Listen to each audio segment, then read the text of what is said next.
Hi, everyone. I'm Dr. Ashley Bassett. And I'm Dr. Catherine Logan. And welcome to Overtime with the Sports Docs. On each of these mini episodes, Catherine and I chat about a new article or new surgical technique in the field of sports medicine. We'll give you our quick take on the most recent data and how this data will impact our practice.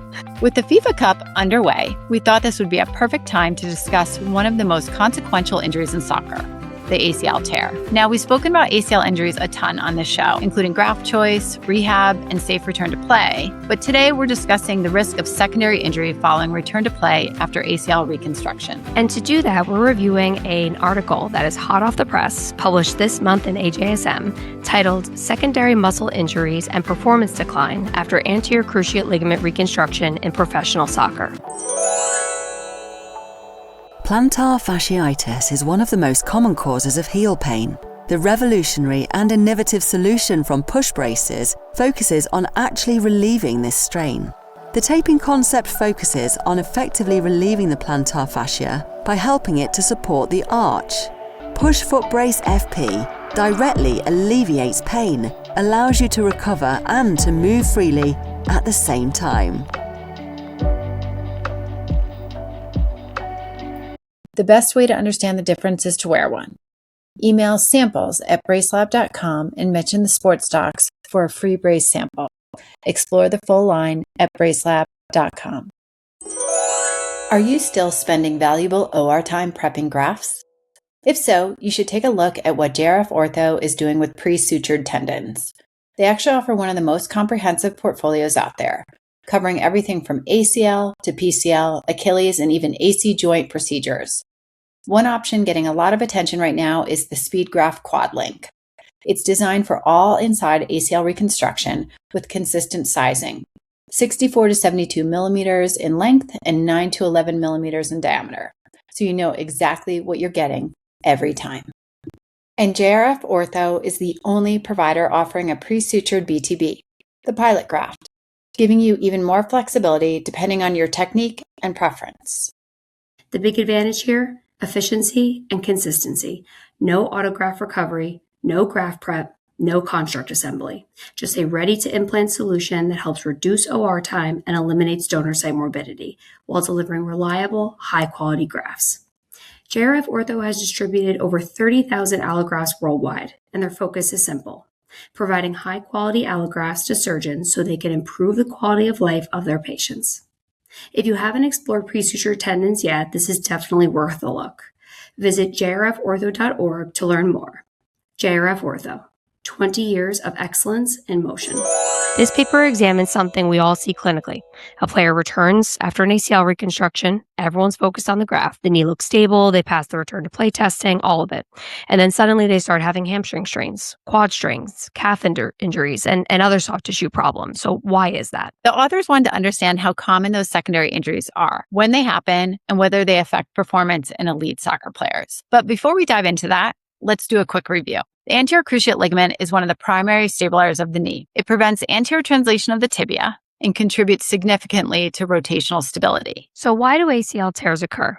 Well, for an in-depth discussion on the risk factors for an ACL tear, go check out our game plan episode on this. That's episode 45 if you want to check it out. But in brief, ACL injuries typically occur via non-contact mechanisms, which is a common misconception. People think that you just get taken out of the knee and that's what causes it, but most are non-contact. They occur with sudden deceleration, cutting and pivoting, landing from a jump, or directional changes while the foot is planted. Exactly. So soccer is the perfect storm in terms of ACL injury risk. Players are constantly accelerating, decelerating, cutting, and reacting to their opponents. Even though contact injuries do occur, most ACL tears in soccer remain non-contact injuries occurring during high-speed athletic maneuvers. And for professional players, an ACL injury isn't simply a season-ending event. It can affect contracts, their playing time, their value in the market, and potentially the trajectory of their entire career. Yeah, and for elite athletes, or really any athletes, ACL reconstruction remains the gold standard treatment. The goal is restoration of knee stability and return to high-level sport. As we've discussed before, there are multiple options when it comes to graft choice. Please see our other game plan episode on this topic, episode number 39, for a complete rundown.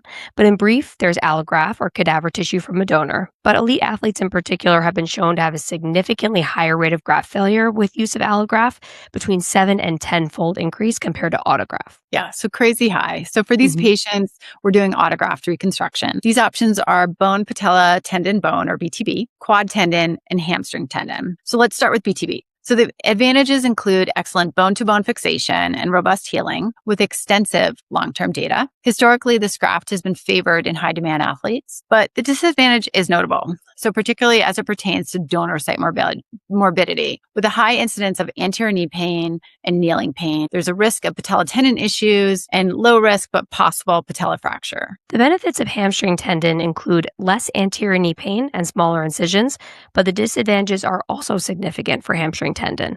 There's a potential for post-op hamstring weakness, which is thought to be a contributing risk factor for ACL tears, as well as a concern for persistent deficits in sprint athletes, which soccer players are. Additionally, new data is showing an elevated risk of graft failure with use of hamstring tendon, particularly in female athletes. And lastly, the quad tendon.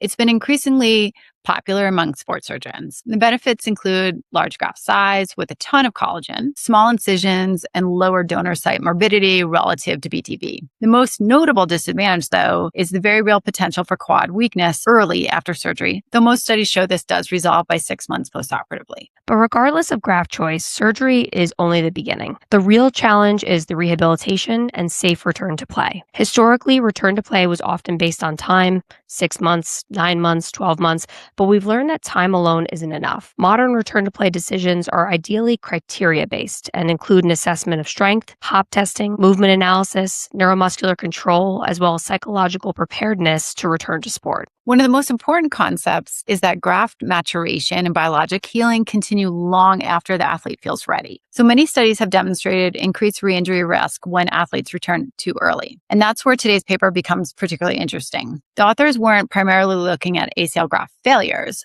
They're looking at something more common that can sideline athletes, and that's that secondary muscle injuries after they return to play. All right, so let's dive into the paper. The authors begin by highlighting an important observation.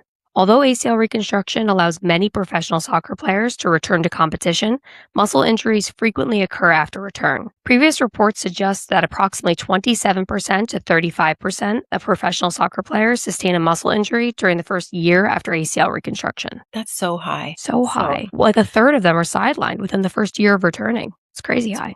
So there's several potential mechanisms that can explain this. So despite passing the traditional return to play criteria, athletes often have persistent quad weakness, hamstring weakness, neuromuscular deficits. Sometimes they've altered movement patterns, and then there could be residual proprioceptive impairment. Exactly. And the authors also point out that muscle injuries seem to cluster within the first few months after return to competition, suggesting a period of increased vulnerability. So the purpose of this study was pretty straightforward. The authors wanted to know the incidence of secondary muscle injuries after ACL reconstruction in professional soccer players, then compare those players with matched controls, identify risk factors for muscle injury, and evaluate the impact of those injuries on athletic performance and market value. So their hypothesis was that players that are returning after ACL reconstruction would have a higher rate of muscle injury, especially within those first 6 months that they've returned to play. This was a retrospective matched cohort study, so the investigators screened professional male soccer players from Europe's top leagues who underwent ACL reconstruction between 2020 and 2023. Ultimately, they identified 40 professional players who underwent ACL reconstruction and 40 matched controls. Controls were matched based on age, playing position,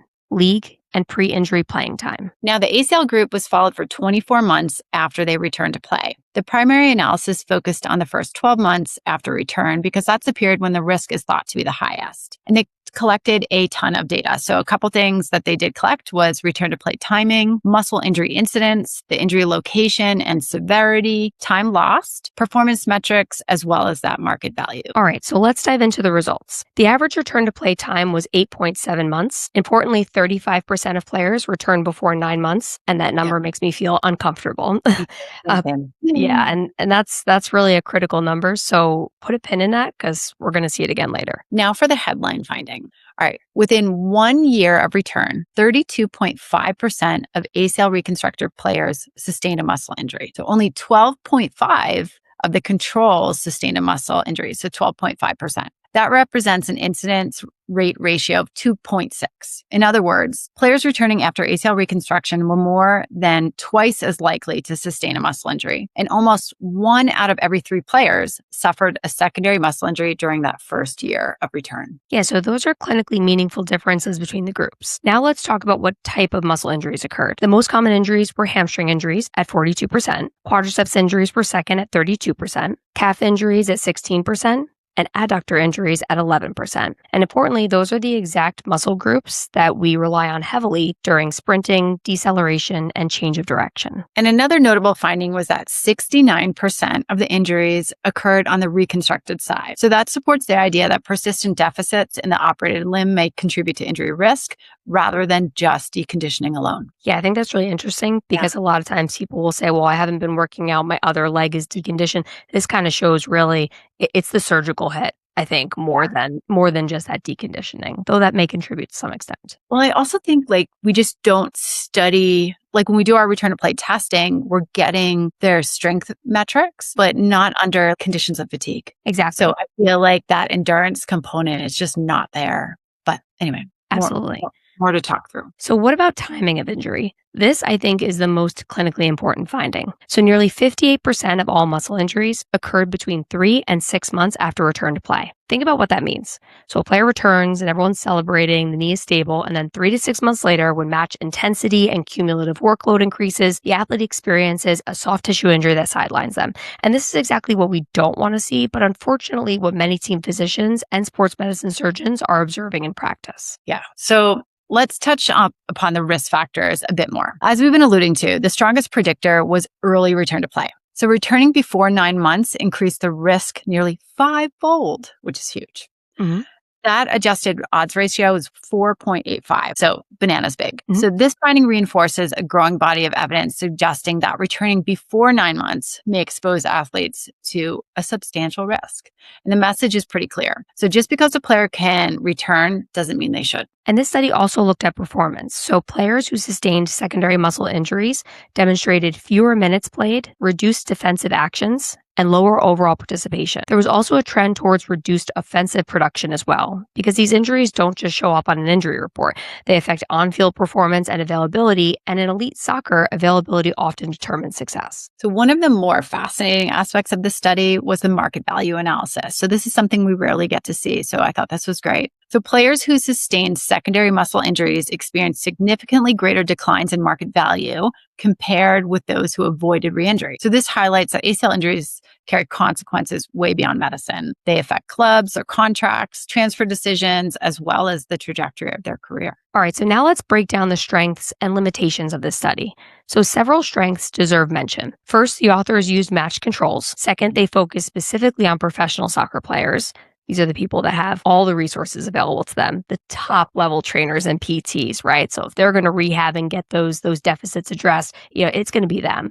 And third, they incorporated both performance and economic outcomes, which, as Catherine just alluded to, is not common in these studies and was an interesting point, I think. So these additions really make the findings particularly relevant, I think, not only to elite sport, but kind of across the board in all of our athletes. Yeah, for sure. But, as always, there's important limitations. So the first being the study was retrospective. The sample size was also relatively small. But most importantly, the authors lacked objective rehab data. So what don't we know? We don't know what was their quad strength, their hamstring strength. And with those, what are the limb symmetry indices? We don't have any hop testing results, and we also don't know their psychological readiness scores. We also don't know graft type, which I felt was super important as it pertains to potential post-op deficits. Graft choice can definitely influence outcomes, so I think that should be looked at in future studies. Also, I'd love to see GPS workload data incorporated. We talked about this with Jake Kelsey on episodes 141 and 142. So are these injuries related to cumulative sprint volume, acceleration counts, match congestion? And those answers could dramatically improve injury prevention strategies once we get these athletes back to play. Yeah. So what does this mean for sports medicine docs or clinicians?